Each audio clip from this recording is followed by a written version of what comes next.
Good morning from Burnt River Ranch. This morning I'm out in the farrowing barn. I've been out here since 7 a.m. and we have two sows that are farrowing today. So we have Sheila. She is a Berkshire with some Hampshire in her and some Duroc, and she's bred to our Hereford boar. And then we also have Cece, who is a Berkshire crossed with a Hereford, also bred to the same Hereford boar. But both girls are in labor having piglets as we speak right now.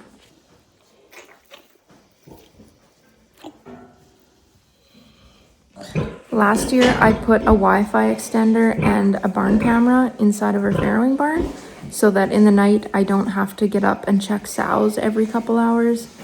It just means that I can stay in my bed and look at my camera and make sure that nobody's farrowing throughout the night without having to leave the house, which is awesome for a mom with little babies of my own. And if you're not familiar with where we live in Canada. We live in northern Alberta, and for us to get piglets out on the market for people that want to raise them over the summer and have them butchered in the fall, we pretty much have to start farrowing in February.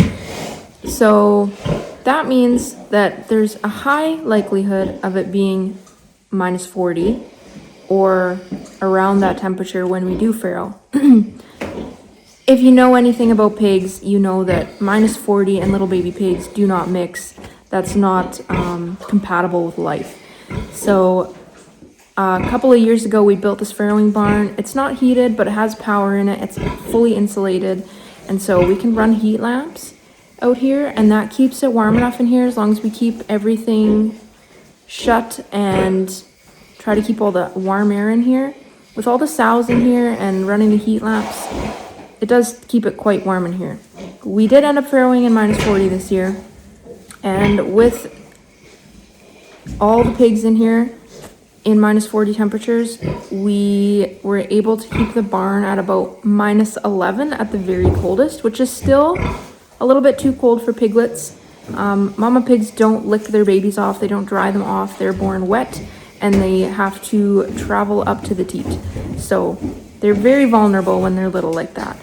So in that temperature, and really any temperature in the winter, it makes me feel better inside to come out here and actually be with the mom when they're farrowing, if I can be, to catch piglets as soon as they're born, dry them off with a towel, and I put them in a bin under a heat lamp away from mom.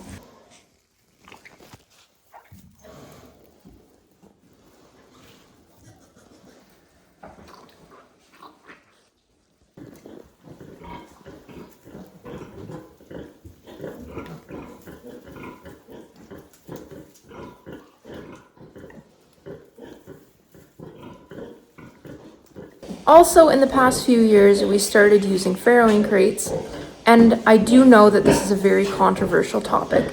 I have made a video on it in the past, so if you want to go ahead and look through my previous videos, and I have a video explaining why we use farrowing crates and why they are not abusive, please give that a watch before you form an opinion about me abusing my sows, because that is absolutely not the case. So this is my view when we're in farrowing season. I'm out here in the barn quite often. So these are our farrowing crates. We have 3 on this side. We have 2 on this side. And ideally it would have been nice to be able to get some kind of slat floor underneath, easier clean out. But at the same time, I'm not really sure how that would work. So what we do is we just put new bedding in here every day. We clean out these crates every single day. And I have a heat lamp here for babies to go away from the sow and to keep warm. And I usually have this heat lamp shared between the 2 pens like this one.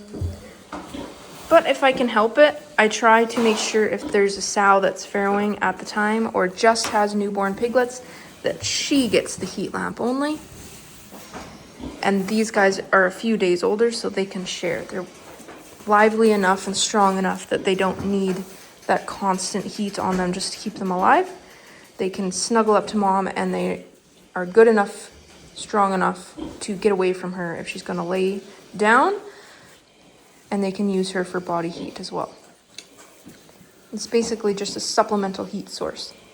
So the sows all have a trough in the front of their farrowing crates that we use to put their food and water in. These crates are old. They're like over 100 years old. Very, very old crates. Can't buy these anymore. But you can buy new farrowing crates. They're very expensive. We looked into it. They were going to be about $1,500 to $2,000 Canadian plus shipping. That would take so long to pay for itself. So we lucked out and we found these really old farrowing crates for free, and it was hell getting us out of this dilapidated old barn, but here we are. They're here and we're thankful for them. And like I said, we have 2 more crates on this side. We have plug-ins all along the wall on both sides. We have lights in here and one outside. We have a window in here that we crack open for ventilation as needed. And we also have a door on this side and this side. This acts as a breezeway, especially in the summertime. If we're farrowing, we do keep these doors open. It allows a breeze to come through and circulate air so they get fresh air all the time. When babies are born, this is typically what I do, is I put them in this Rubbermaid tote with straw and a heat lamp to keep them warm and help them dry off before they're with mom. Helps them get their feet and be strong and ready to go when they're ready to nurse. It also keeps them away from the sow so that they don't get hurt while she's in labor. And then I just have a whole bunch of storage and random other things over here. But yeah, that's basically our farrowing barn. We went to this new system in the barn versus what we used to do, which was farrow out pigs out in a shelter with crush rails and a heat lamp. But it was extremely dangerous to us. It was extremely hard to keep piglets warm, almost impossible, especially if the weather was very cold. And no matter what you did, we always had so many losses that were completely preventable from crushing or moms stepping on their babies. We couldn't get in there to castrate pigs when they needed to be castrated. We had to wait until they're weaned, which means the piglets take a lot longer to heal and it's a lot harder on them and harder to do for us. We can't give them iron shots when they're first born because you're playing a risky game with the mama sow if she's going to attack you or not. So it's just very dangerous. This system that we have here works so much better. It keeps us safe, keeps the sows safe. My kids can be in here helping us and learning about all of the things that go on with pigs. We can process piglets when they need to be processed, and we can get those piglets out on the market for spring when people want them and they're ready to butcher by fall. I can't run my operation on luck. You take a chance with the weather. It could be really nice out in January, February, and you could luck out and have no problem farrowing out pigs outside. But you could also have the complete opposite of that. And I cannot realistically build even though it's a small scale farrowing operation, it still costs a lot of money to feed these sows and boars.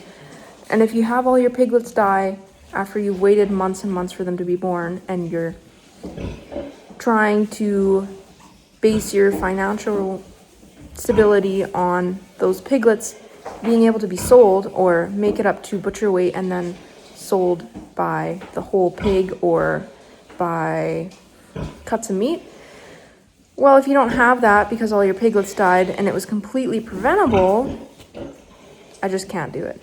I know there's guys out there that farrow outside. They farrow out in a straw bale, or they have a shelter outside and their mama pigs do just fine and their babies do just fine. But to me, and I've lived that life before, I've had that experience before, you're taking a big chance and you're really running your whole operation on luck. And I can't logistically run an operation on luck. So we make our own luck. We make the barn, we have it warm enough that the piglets survive. I can be out here safely to help the moms and help the babies. So that's why we do what we do.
difference in this piglet one. You can hear him making noise, whereas the other one was really weak. He's shaking his head, he's lively already. See him, it's really lively. The other one, not so much. Sometimes that happens, they're just born weak. We don't really know why. And a lot of times, there's nothing you can really do for them. Usually they have something going on internally that we don't know what it is.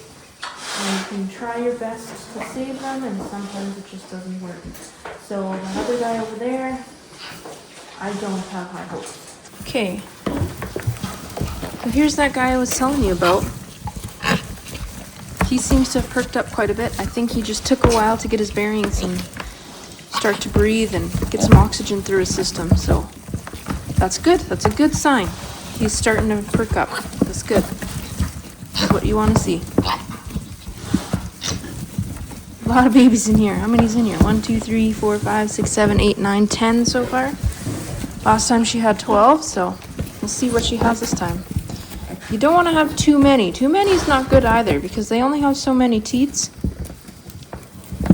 I think she has 12 teats, so any more than that is a lot for her, but thankfully one of the perks about farrowing multiple sows out at the same time is if one has less, you can transfer babies to them if another sow has too large of a litter.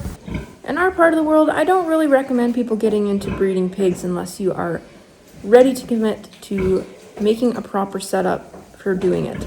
And a lot of people aren't really ready for that.